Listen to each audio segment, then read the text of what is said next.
Well, good afternoon, everyone. Welcome to our new show, Banking Business. This is the second in a series that will be brought to you by the University of Rio Grande, Ohio State University, South Centers, and the Ohio Valley Bank. Each week we look to feature a different department or different aspect of banking, and we'll do that by bringing on different folks from Ohio Valley Bank to talk about what they can cover and different aspects of banking. So today we have with us Hope Roush. She's the financial literacy leader at Ohio Valley Bank. Yes. Is that correct? Yes, that's correct. Okay. And would you want to tell us a little bit about what that position entails? Yeah. Okay, well, I am the financial literacy leader at Ohio Valley Bank, and I'm based in our communications department. And basically, it's about like what it sounds. I promote our financial education programs. They reach pretty much all ages, and that's the main thing that I do. Financial literacy is more important now than ever, and we've really made that. I mean, my position was basically created to promote, obviously, our financial education initiative. So I go to elementary schools, I go to high schools, I work with adults, I work with, young adults, senior citizens, and I think it's really great. I wish I had had something like that when I was in school. So Yeah, absolutely. Sounds like a great program. So tell us a little bit about yourself before we get started. How'd you get to Ohio Valley Bank? Okay. Well, I actually graduated from the University of Charleston in West Virginia, and I graduated with a degree in mass communications. So I had always kind of wanted to do stuff in public relations, and I got my foot in the door by working at our local newspapers here. I was mainly at the Point Pleasant Register in West Virginia, but I did do some work at the Gallup Tribune and at the Pomeroy Sentinel. And I worked there for about 4 years, and I had been looking, to kind of take the next step in my career. And I'd actually know some people that worked at Ohio Valley Bank, and I contacted the HR department there, and they said, hey, we have an opening in the marketing department. It's for this new position called financial literacy leader. Is that something you'd be interested in? And I'd actually always wanted to do something in teaching as well. I decided, to pursue the mass communication side. So I thought, well, that would be kind of a perfect job. And I went into it not really knowing, what I was getting into, but I love it. Ohio Valley Bank's a good place to work. I really like getting out in the schools. I like that every day is different. And I think financial education is very important. Absolutely. So I'm glad that I get to be a part of that initiative. Good.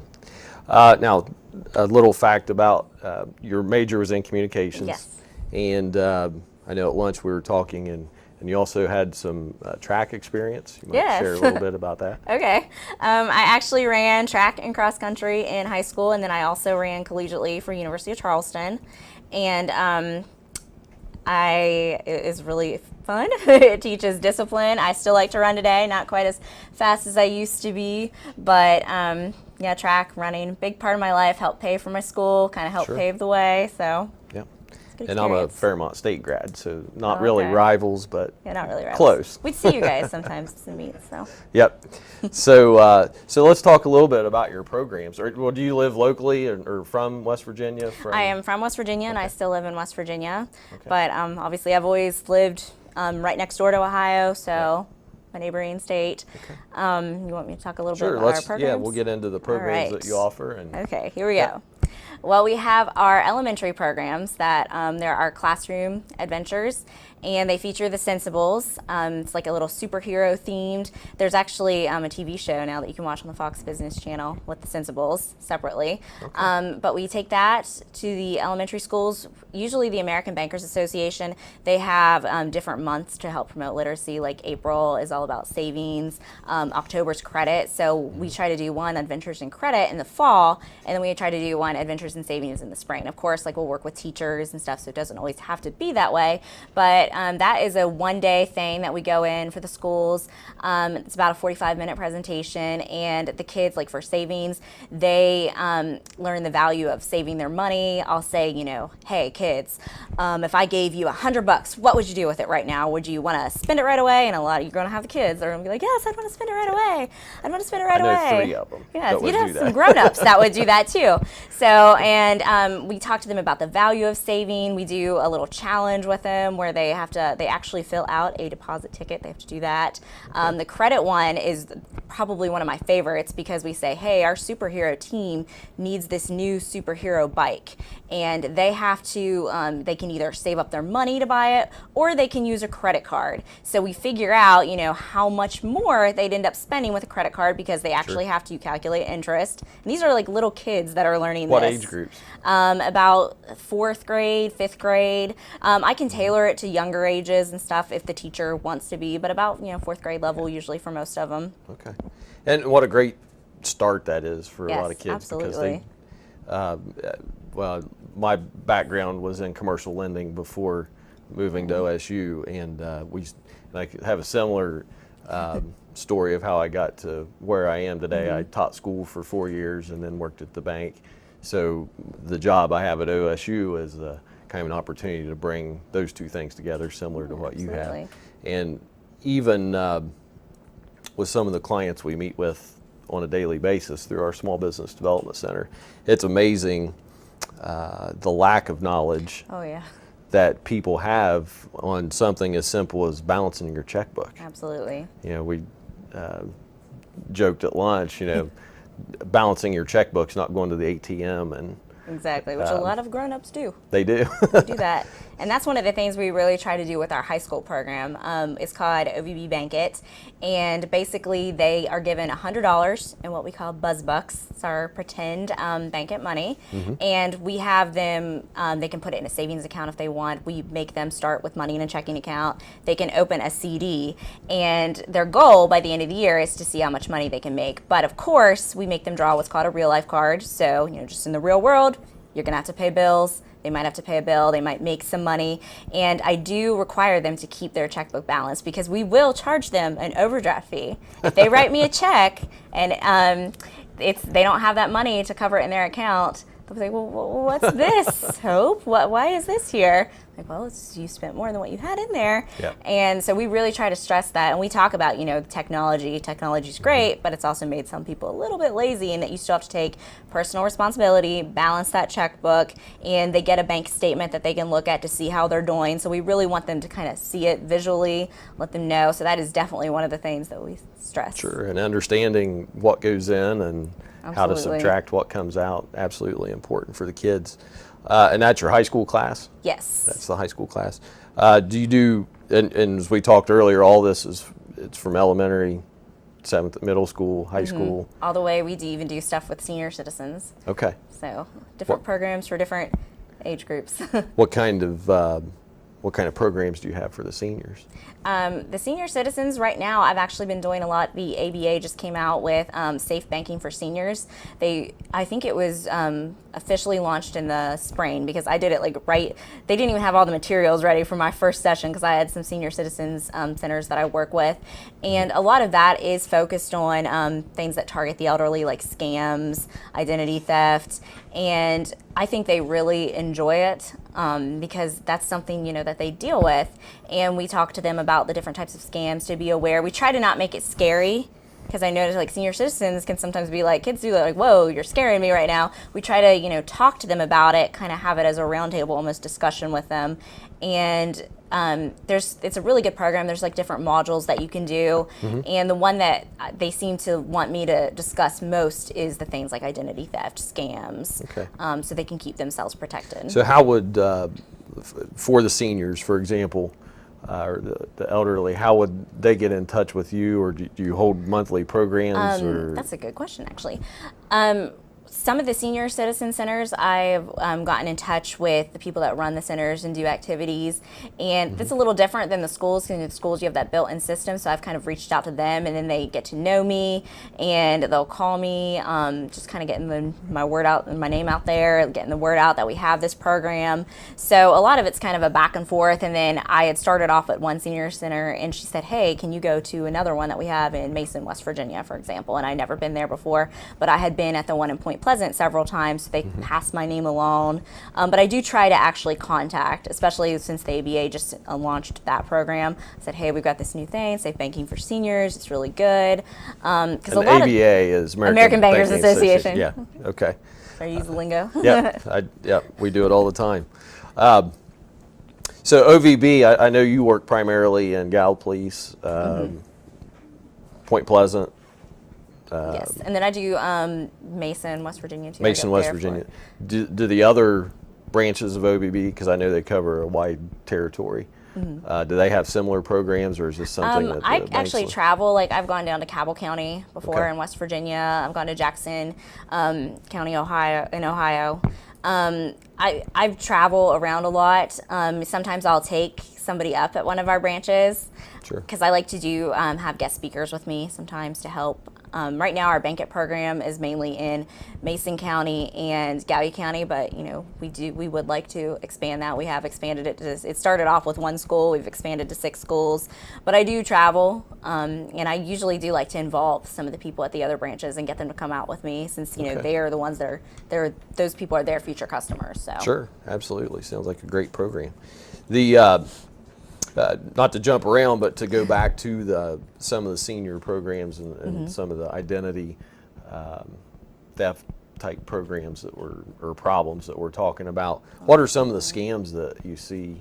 One that the seniors talk to me a lot about, and that I've actually had personally come to my house, is the sweepstakes scam. That was the last senior citizens presentation I did. It was about a month ago, and they all had questions about that, where you get an envelope, you open it up, a letter, and it says, hey, you won like $1 million. I don't remember entering this contest, but some people do fall for that because they make the letters look official, and it'll say to get your money, you need to send X amount. So that's one of the ones that they do. Let's see here. There's another one that we see a lot in this area because we are more country, rural. I don't even know if they call it like a door-to-door scam, what the official name would be. Well, they'll come and say, hey, you look like your driveway can need paved. I will pave this, and then you give me this amount of money, and then they'll stop like halfway through. And there was actually one of the people at one of my previous presentations that I went to that said that they had something similar happen to me. Like a guy came saying, he posed as a handyman, said he needed this work done, and they told me this story. They said, hey, that's actually happened to me before. So that's something we see a lot with seniors. Phone calls. And this can happen, like I said, these are things that can happen to any age, but we feel like seniors are more targeted just because maybe they're more trusting. Maybe they might be lonely, so they'll call people and try to develop a relationship with them on the phone. But we do try to teach identity theft to our high school program too. I actually have a whole lesson that I do on identity theft with them, because the younger you know how to protect yourself, the better off you'll be. What aspects would go into the identity theft program? What kind of things do you talk about in the high school? In the high school, I actually have a quiz that I'll give them to see how identity theft savvy you are. And I say, now, obviously, you guys aren't adults yet, but answer, is this something that you would do? And then they take that, and we go over just the different things. We talk about password protection, the importance of having a good password, why that's important. I touch on social media a lot with them. Social media is very big with them because that's something that they're into. And I say, be careful what you put out there. You don't want to put a picture of your new pretty debit card on Twitter. You don't want to do that. You just don't want to do that. So debit cards and passwords. It's always important to have secure passwords. Absolutely. And when you write your passwords down on a page, make sure you find a good hiding spot for them. You don't want to put your password like on tape to your computer monitor. You don't want to do that. I tell the kids, you don't want to write it down. You don't want to tell your friends. And I say change it periodically. So a lot of times they'll make you change it anyway. Like if you have like internet banking or something, they usually make you update it every 3 months. And I say that's not them being annoying, that's for your protection. Sure. So don't have the book that has passwords on it. Don't do that. It's a bad idea. Well, let's switch gears just a little bit and talk about credit reporting. I know you do some work. We touched on it earlier, but that's a component of some of your programs. We do a whole lesson on credit for the high school kids, and usually what I'll do is I like to bring one of our loan officers from the bank with me that they specialize in that and loans, and I have them discuss it. But we have the students figure out, first of all, with credit in general, like the cost of credit. They play a little game to see that. We talk about how much that can affect their life in all aspects. Like even some companies that you would interview for a job might say, hey, we need to pull, a copy of your credit report. Sure. And I say that could even affect like how much money you make in the future. And if, something bad, it's going to stay on that credit report for 7 years. So that's something that I had absolutely no idea about when I was in high school. So, and I tell the kids that I say, hey, you guys know way more than I did. And I think it's a really good lesson, and it's something they need to know because a lot of grown-ups don't know that. A lot Absolutely. of, especially like A lot young of our adults clients that don't. graduate college, they don't have any idea. So Well, and we talked, how important it is to have good credit, to buy that first car. Or, absolutely. Even if it's starting a credit card, just to Oh, charge yes. a little bit, and pay it off, charge a little bit and pay it off. That's usually just what to our loan officer establish- will tell them. That's one of the questions a kid have. Yeah. Will say, well, how do I get good credit? What am I supposed to do? I actually had a kid one time that said, okay, so you're telling me I have to go into debt to get good credit? And we're like, that's not really what we mean, but we need to show that, you have a history of repaying your debts. I tell them, I use an example. I say, if somebody borrowed like a book from you and one friend gave it back, you're going to trust that friend, right? So let them borrow something else. Yep. What about your other friend that never gives it back? Are you going to be, more willing to let them borrow a book again? And they'll be like, oh, well, I see your point now. Yeah, So it's a good example. So another part of that, I've got a note here on the budgeting piece. yes. We did touch Budgeting. on that earlier too, but how important is that? That's very important. I think that's one of the things that the kids find most eye-opening because they don't realize just how expensive things are. They don't realize like the cost of living. And we'll play a game with them with budgeting where they have, we call it like the bean game. And they have X amount of beans to spend. They have to, they have to decide what kind of house they want. Or they want to rent an apartment? Do they want to live with friends? Do they want to buy a house right away? They have to choose a car. They have to get insurance, food. Are you going to cook your meals at home? Are you going to go out to eat? And their eyes, I just think they think some things just happen, like internet, free. phone. They don't realize. And then I'll say, okay, well now, you have to save some money. You've had some cutbacks. You're going to have to make some changes to your budget. And it's really fun for me to see like what stuff they cut first. Yeah. So Phone's probably not one of them. no, I'm like, but I need my phone. Well, at Mike at lunch, he told us a story about his kid. They wanted to go buy something, and he said, He said, well, no, we're not going to do that Just right go to now. the He store. said, just go to the store. Said, you give them a bill, and they always give you money They back. give you money So, back. Thinking of it as a bank. I just think that a lot of the kids, they don't realize, and it's just truly eye-opening to them to see like, how much they're spending. Yeah. And So- it's hilarious when I cut their salary and I make them make changes because they're like, well, we're going to wash all our clothes at our parents' house. We're moving back in, but I have to keep my phone. So, Eating at McDonald's every day. yep. So I said, they're like, McDonald's has value Wi-Fi. We can use our phones there. So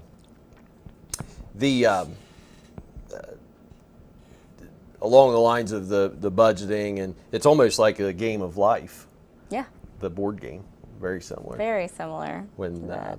you earn money and then you have to pay it out. And I think putting it in that game format, that interactive format, they learn more by doing that because they're actually having to practice these things and see it rather than if they just read it from like a textbook. yeah, absolutely. The hands-on applied stuff's always. Then they seems get to very stick. competitive. We have prizes at the end of the year for them for the banquet program, and they really seem to like that. Not to like toot my own horn or anything, but all the kids are always like, "Yay!" when I come because they know they don't have to just like read from their textbook. So how often would you visit a school if you're doing these programs? Is it For once the a month? banquet Is it program once- is actually once a month, yes. Okay. And I'll work, sometimes it'll be a little more, it just depends on the teacher's schedule.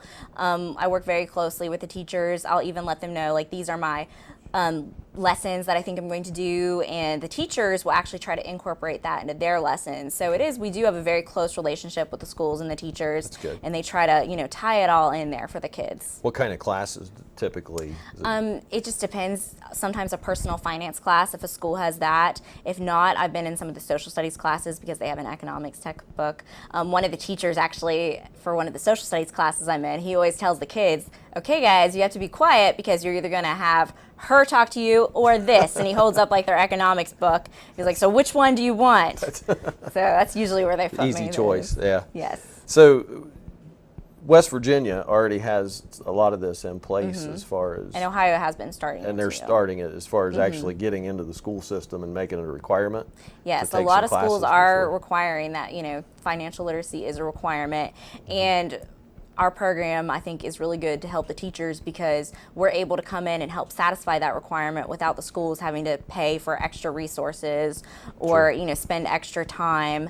And I think it's a good relationship that we've really built with our area schools, and we hope to, continue and grow our programs. Sure. How many branches does Ohio Valley Bank have? We have 14. 14, and that covers quite a bit of, mostly in southern Ohio, West Virginia. Yeah. So, yeah, that could cover a big area in a Yes. lot of the areas that's really needed. One thing I'd like to ask a question about is the difference between debit and credit. Debit and credit. That is a fun game, one that the kids do, because obviously there are very different, debit card, that's the money that you already have. Credit card, that's basically, I always say credit cards are like your loan, you have to pay it back. And we play a game with them called the fly swatter game.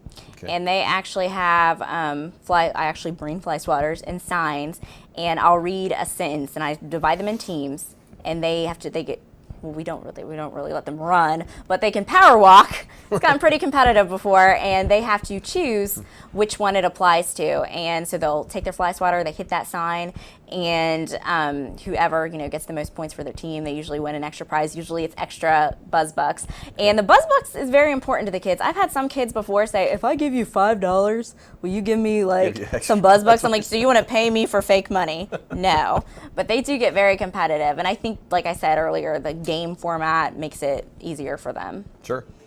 Lost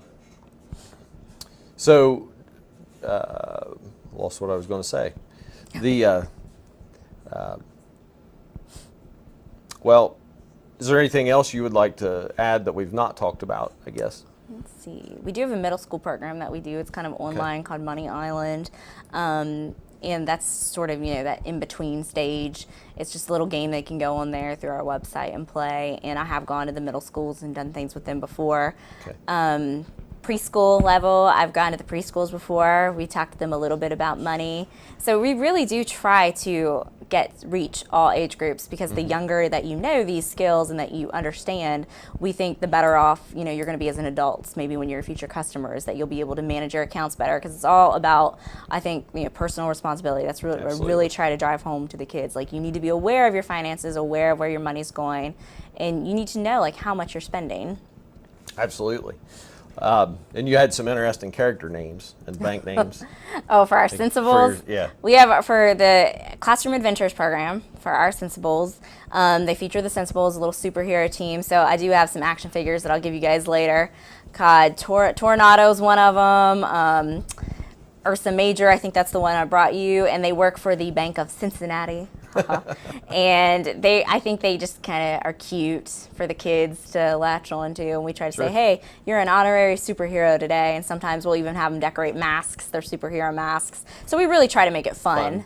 And not just all numbers and boring, Sure. Try to make banking it fun can for be them. pretty dry, so you have to put a twist on it so that the kids can enjoy it and get their attention. And I think we have your, is that the email address at the bottom of the screen? Yes. ovbc.com, and click on kids. Yes, yes. And it'll bring up information about. And there's games they can play with them too. So this is an actual website that the kids. Yeah, can you can click go on. onto our kids section, and then there's you can click on Sensibles and learn about that. I think there's a link to Money Island on there too. Okay. So we do have a lot of the information and about some of the programs that I do, and I also do. I didn't mention this earlier. We're involved a lot with 4-H, and actually we have partnered with Ohio State Extension to do different programs with them. I actually just helped with a treasurer's training. For the kids that are going to be their treasurer for their 4-H club. We talk to them about checkbooks. So we really try to reach all areas. Cool. So, and with that website, the games, you don't have to be in a class or just anyone, a parent with a parent can log you in. You can. So any parents listening or that have kids or grandparents, whoever that would like for their kids to be exposed to a little bit of this, they can go on this website, click on, and parents might want to play too. We play sometimes at work. So can people contact you for assistance? Or? Yes, and I believe my email's on there and my number, and they can call me to set something up. That's usually what a lot of times the teachers will request if they want me to come into their classroom. And I've even done other organizations, I'm actually doing a church group that I'm going to talk about our what I was telling earlier, safe banking for seniors. So that's a little different. I think I've gone to the Junior Women's Club before to talk about some of our programs. So Okay. I'm So pretty lots of flexible. ways to, no, it doesn't necessarily have to be through a school system as well. Yeah. Oh, no. Could be churches, could be Can be anything, different yeah. organizations. So that's a great to know that this service is available Yep. because I mean, in business counseling we see it every day. People just aren't prepared. They don't know.